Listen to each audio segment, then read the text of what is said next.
In this tutorial, I am going to show you how to export claims documents and data from Next to a zip file. As an insurance claims worker, you occasionally need to share a collection of documents with a customer or an external partner who does not have access to Next.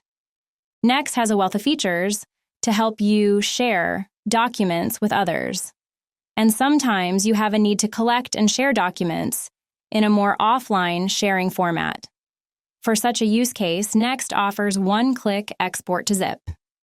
In my list of claims documents, I set a filter to get the relevant documents that I need to share. I click the Export to ZP List Action button, click OK, and wait for a moment for the export process to be completed in the background. Then I find the link to the generated zip file in my notification center.